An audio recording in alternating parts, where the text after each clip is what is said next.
Hello, Apostate peeps. So, it's been a long time. Yeah, it's been a while since we've seen each other. First of all, I just want to tell all of you, thank you so much for your letters, emails, texts, calls, and concern. I assure you, I am totally fine. I've had a great last couple of months, but shit been a little crazy. As you all know, our youngest daughter moved out. I got a buttload of new equipment for the new studio. Had a small surgery.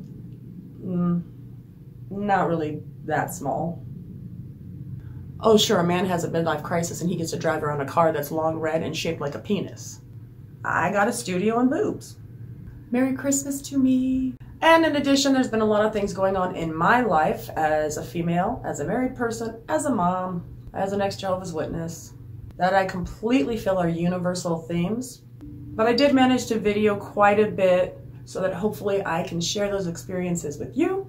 And one of the ways that we as people bond is through shared experiences. So I look forward to sharing some of those with you guys. And in the meantime, please stay tuned for after this video because I would like to share with you what we're going to be discussing for the next couple of months. Private property, do not trespass. Since I wrote it, I don't think it's trespassing. So I am going to share with you the agonizingly embarrassing details in Diary of a Little JW Girl. Stay tuned after this video and I'll share a little. We're going to jump back to the last thing I filmed but never edited because it's good old-fashioned, comfortable territory. Warm your heart, a Caleb and Sophia review. So last year, I think around November, I had shot and edited. I had full intent yeah, and it just didn't happen. So let's rewind time a little bit and jump back to cast 2019 and our good old friends Caleb and Sophia. So let's not wait any longer. Let's do it.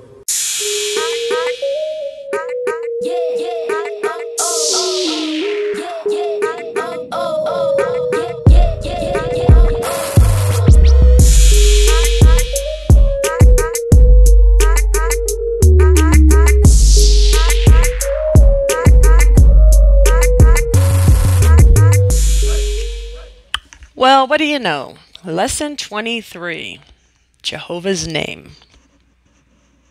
For those of you not raised a Jehovah's Witness, I will let you know that Jehovah's Name, which is what Jehovah's Witnesses use to refer to God, is one of the very, very, very first things that you will ever learn as a child.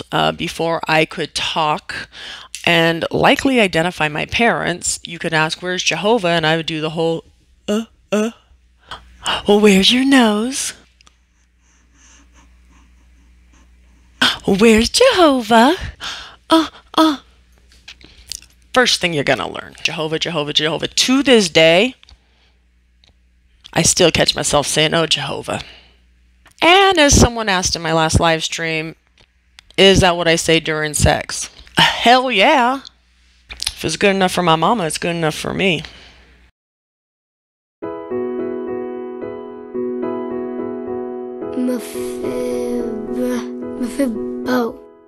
I can't do this. How's your talk coming? How's your talk coming? I hate talks. Talks are what other people might call sermons. I know there's other words for them, but in the Jehovah's Witness religion, a talk is when a man, and only a man, goes up on stage and presents material to the rest of the congregation. Those of us who have vaginas do not get this opportunity. We are given a different opportunity in a much more menial role because we have vaginas. Ooh, I would love to call Bethel and ask them how they would manage a situation where I'm a female but I identify as a male. Then do I get to do talks? In any case, yes, as young as this, they have you preparing and writing your talks. Now, girls, they get to do things a little bit differently. Two women will go up onto the stage and they will do a dramatization or a reenactment of maybe some examples of what you can do when you're going door to door and bugging people on Saturdays and Sundays. Men, on the other hand, have the authority to teach, preach and guide the congregation. Even little Caleb here, if he gets baptized in the next year, he has more authority than his mother. If I had a penis, I'd overcompensate like that too. Terrible. Maybe someone else could do this. Yeah, actually, no, Caleb. No one else can do it. The talk was assigned to you. You need to research it. You were given plenty of time. And did I mention they grade you on it? On top of that, they grade you on it in front of the whole class. I mean, congregation. Yes, they literally, after you're done with your talk, you sit down and they tell you everything you did wrong, what you need to work on, what you did well. It's not horribly demeaning in any way. Do you remember what Jehovah's name means? He causes to become? Yes, he can become anything he needs to get great things done. Whoa, whoa, whoa, whoa, whoa. Did I hear that correctly? So they believe that Jehovah's name means, well, Jehovah's name means he causes to become, but did his dad just say? He can become anything he needs to get great things done. I had no fucking clue. He can become anything he needs to get great things done. This is completely new to me. This was not taught to me growing up. I had no freaking clue that Jehovah was a shapeshifter. Not a clue. And he can also help others to become what he wants them to be. If that's not the most brainwashy line I've ever heard in my life, Jehovah can make other people become whatever he wants them to be. Jehovah can make other people become whatever he wants them to be. Become whatever he wants them to be. Well, could he maybe have made Satan not become such a frickin' rebel? This is so contradictory and bizarre. So the one thing that we are guaranteed, in life, aside from death, is free will, allegedly. We can choose whatever it is that we want to do. Good road, bad road, high road, low road, fun road. And yet Jehovah can make us become whatever he wants us to become. So why is it that Jehovah is not responsible for making me become an apostate? So they're going to skip around quite a bit, not really explaining how it is that Jehovah makes you become what you become, and yet you have free will. Jehovah has the ability to make you become whatever he wants you to be.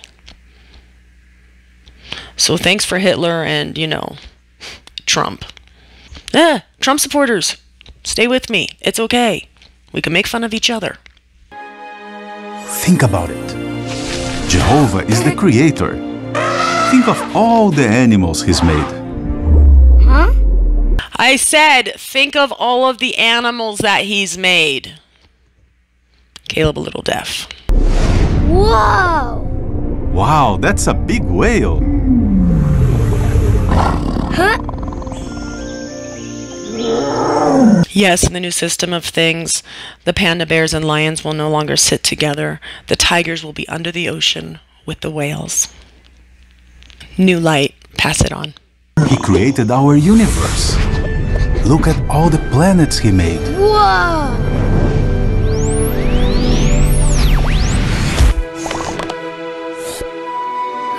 He makes sure everything has what it needs to grow. He makes sure that everything has what it needs to grow. And apparently he's oblivious to the entire starving population of the earth, who do not have the things that they need to grow. It's annoying because they disillusion children into believing, and they do believe, and you grow up to believe, and y'all can vouch for me on this, that Jehovah is all doing, and yet they never question the things that he's not doing, when he very well could. I can hear Toni Morris already. Well, Jehovah's not an enabler. If I hadn't mentioned it before, fuck you, Toni Morris.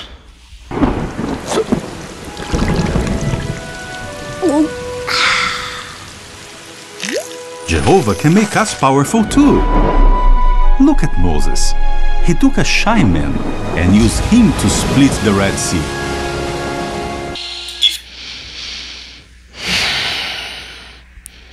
So they also only approve of magic when it's convenient. Who likes magic? Jehovah or Satan? Satan.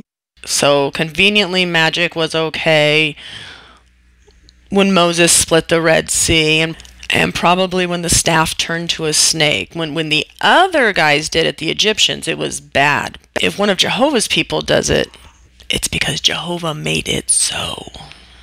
If he can do all of that, do you think he can help you pronounce hard names and get prepared for your talk? Yeah. But of course, to receive his help, you have to ask him for it. Ugh, I just hate this so much. A serious issue that I do have is the fact that we are incapable of being successful whatsoever on our own. So saith the Watchtower Bible Tract Society, aka the governing body. Fuck you, Toni Morris. And this is universal, I would say, amongst many people who are overly religious. If you're a good writer, it's not natural ability. God helped you. If you're a good speaker, God helped you. If you're good in bed, you're a whore. God doesn't help you there, unless you pray really hard. But it does seem that anytime somebody does something that's successful, it's always because a higher being made it possible for us to pronounce names correctly, to wake up on time for work, and to be great at number crunching and climbing your ladder up to the top. Yeah, no, he would never actually help you with that because that would take away from the ministry. But you get my point. My whole point is that we really disempower people. Is that a word? It is now. We disempower people when we give credit to someone else. You know, when I set up this studio and was very proud of it, I didn't even pray to Jehovah about it beforehand.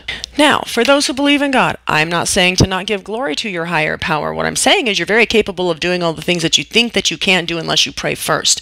I'm telling you, you're very capable. Maybe that extra strength does help make you feel a little bit more confident, but it's all you. If God was going to intervene, it wouldn't be to help you pass a test. I think there would be some more pressing issues that he would probably attend to first, but that's just my opinion. His name was Mephibosheth, the sons of Rimmon, the Beerothite. Really? His talk is the whole begot talk? Blah, blah, begot, blah, blah, blah, and blah, blah, blah.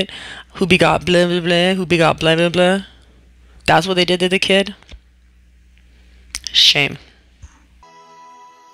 His name was Mephibosheth, the sons of Rimmon, the Beerothite. Recap and... Okay, there was actually a second video review in there, but I'm going to save that for later this week, maybe next week.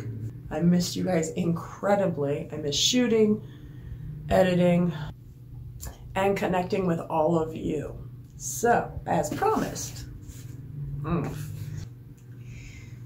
So I remember this scenario actually very well.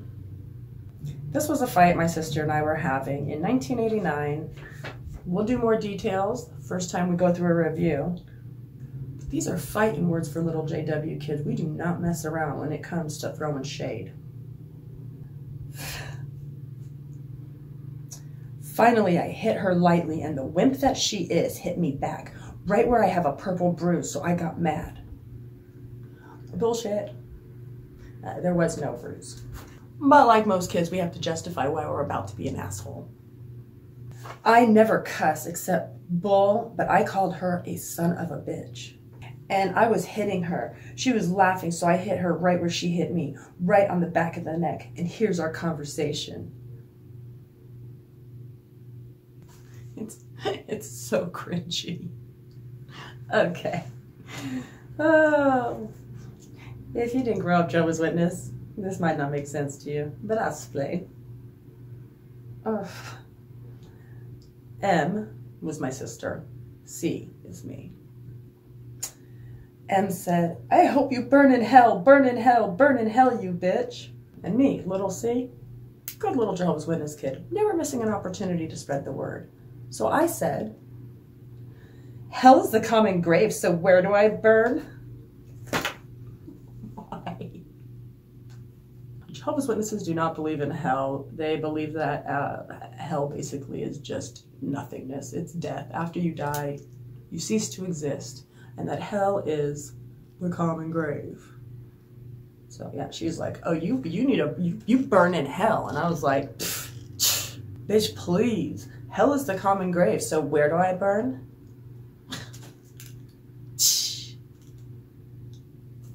And then she very violently said, you are hell, you jerk.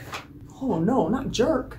And then she was clearly really pissed off here. You are hell and the devil, you Satan and wicked demons, you devil, Satan, demon, hell, go to hell. I laughed. Other than that, my day was fine. Gotta go. We'll share more on this later. Anyhow, that is all I have for you guys today. I am so looking forward to putting this out and reconnecting with everyone. So I am looking forward to getting back in the game. Hope I haven't missed too much. I've been trying to keep an eye on kind of everything going on, and holy crap, there's a lot of stuff going on. So I can't say that I'm looking forward to this series of videos, but it is what it is. And until then, I'll see you next time.